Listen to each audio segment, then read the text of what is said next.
Hi, എല്ലാവർക്കും സ്വാഗതം. ഞാൻ കവിരാജ് അമ്പലപ്പുഴ. എൻ്റെ ഈ പുതിയ വീഡിയോയിൽ ഞാൻ കാണിക്കാൻ ആഗ്രഹിക്കുന്നത് ഞാൻ റഷ്യ സന്ദർശിച്ചപ്പോൾ മോസ്കോയിൽ കണ്ട ചില കാഴ്ചകളാണ്. നമുക്ക് വീഡിയോയിലേക്ക് പോവാം.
എന്ന് പറഞ്ഞു. ഞാൻ മലയാളി ആയതുകൊണ്ട് രഹസ്യം സൂക്ഷിക്കാൻ പറ്റാത്തതുകൊണ്ട് ഞാൻ വെളിപ്പെടുത്തുകയാണ്. ഇന്ന് പെന്യയുടെ വിവാഹ വാർഷികമാണ്. അദ്ദേഹം എവിടെയാണ്? ഒരാളുടെ കൂടെ വിവാഹ വാർഷികമുണ്ട്. കവിരാജിന്റെ ഞാൻ തിരുവനന്തപുരം മെഡിക്കൽ കോളേജിലെ പ്രോഡക്റ്റ് ആണ്. വർഷങ്ങൾക്ക് മുമ്പ് അവിടെ വെച്ച് ഞാൻ ആർട്സ് ക്ലബിന്റെ സെക്രട്ടറി ആയിരുന്നു. അങ്ങനെയുള്ള പരിപാടികളൊക്കെ ഉണ്ട്. ചെറിയ ചെറിയ കലാപരിപാടികളൊക്കെ ഉള്ള ആളാണ്. ചെറിയ ആളെന്നല്ല കേട്ടോ. കലാപം തുടങ്ങുന്നതിന് മുമ്പ് മിമിക്രി ആദ്യമായിട്ട് തമാശിസിനോട് ജോക്ക് വലിയൊരു മിമിക്രി കലാകാരനാണ്.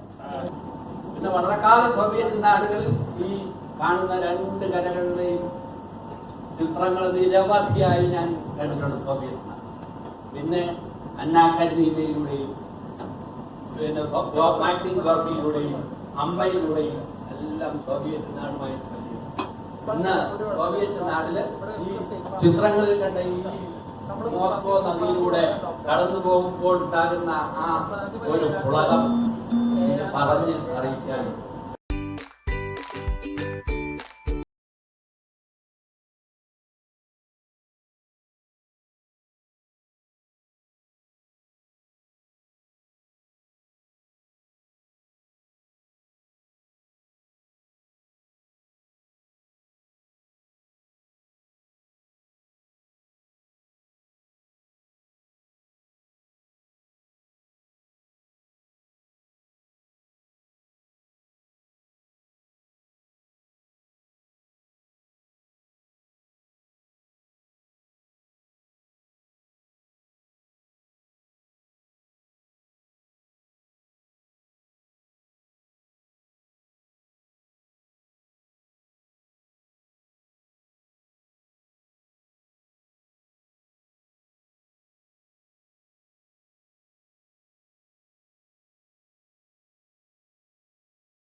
പൂർണ്ണമായിട്ട് ഇവരുടെ ഫുഡ് കട്ട് ഓഫ് ചെയ്തു. സൈബീരിയൻ വിന്ററില് ഇവന് ടോളറേറ്റ് അങ്ങനെ സൈബീരിയൻ വിന്ററിലാണ് ആര് തോറ്റത്. അപ്പോൾ ആ സൈബീരിയൻ വിന്ററിന്റെ തുടക്കം കാരണം ലോകത്തിലെ ഏറ്റവും തണുപ്പുള്ള പ്രദേശങ്ങളിൽ ഒന്നാണ് ആയ സൈബീരിയനാണ്. അവിടെ ഒരു 40-50 മേലെ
ഐവാൻ IV പറയരുത്, മാർക്ക് ചെയ്ത് Ivan IV, Ivan the terrible.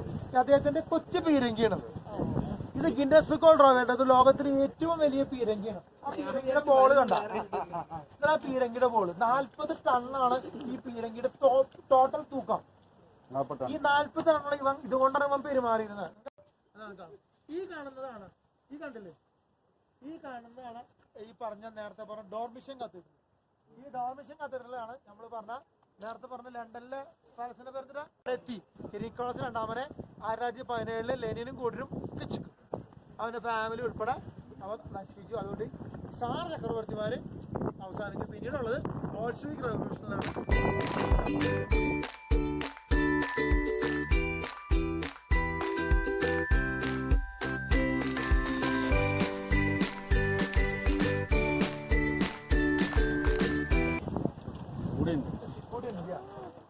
Putin ചേട്ടന്റെ വീടാണ് ഇതാണ് വീട്. ഇതാണ് പുടിൻ ചേട്ടൻ. ഇതിന്റെ സെക്കൻഡ് ഫ്ലോറിലാണ് ആളുടെ പാലസ് ആണ്.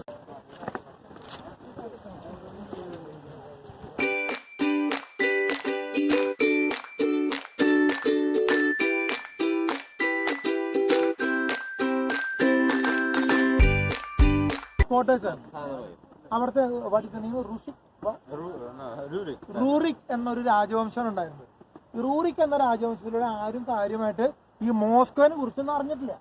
പക്ഷെ ഇതിനെ കുറിച്ച് അറിഞ്ഞത് ഒരു സാർ ഡൈനാസ്റ്റിയാണ്. സാർ എന്ന രാജവംശം. സാർ എന്ന് വെച്ചാൽ എന്താണെന്നറിയോ? സീസർ. സീസറിനെ കുറിച്ച് കേട്ടല്ലേ? സീസറിൽ നിന്നാണ് സാറ് വന്നത്. അവിടെ എങ്ങനെയാണ് സീസർ ആയിരിക്കുന്നത്? ഇവിടെ അങ്ങനെയാണ് സാറുള്ളത്. അപ്പൊ ആ സാർ വംശത്തിന്റെ അടിസ്ഥാന ശില പാകിയത് ഐവാൻ IV എന്ന ഒരു പ്രഗത്ഭനായ ഭരണാധികാരി. ഐവാൻ ദ ടെറിബിൾ എന്നാണ് ചരിത്രത്തിൽ അദ്ദേഹത്തിന് അറിയപ്പെടുന്നത്. കാരണം അദ്ദേഹം അവനെങ്ങനെ ഉണ്ടാവും. പക്ഷെ അവൻ ഭരണാധികാരി എന്ന നിലയ്ക്ക് സൂപ്പറായിരുന്നു. അദ്ദേഹത്തിന്റെ ഭരണം കൊണ്ടാണ് ഈ ഇന്ന് കാണുന്ന റഷ്യയുടെ സാർ ഡൈനാസ്റ്റി ഉണ്ടായി. പിന്നീട് അവിടെ നിന്ന് റോമാനോവ് ഉണ്ടായി. റോമാനോവിൽ നിന്ന് പിന്നീട് എംബറേഴ്സ് ഉണ്ടായി. അതിൽ ഫസ്റ്റ് എംബറാണ് പീറ്റർ ദ ഗ്രേറ്റ്. ഈ പീറ്റർ ദ ഗ്രേറ്റ് ചേട്ടനെ കുറിച്ച് അറിയണമെങ്കിൽ നമ്മൾ സെന്റ് പീറ്റേഴ്സ്ബർഗിലേക്ക് പോകണം. ഇവിടെ പീറ്റർ ചേട്ടനില്ല. പീറ്റർ ചേട്ടനെ വഴിയിൽ സ്റ്റാച്ചു കാണുന്നത്.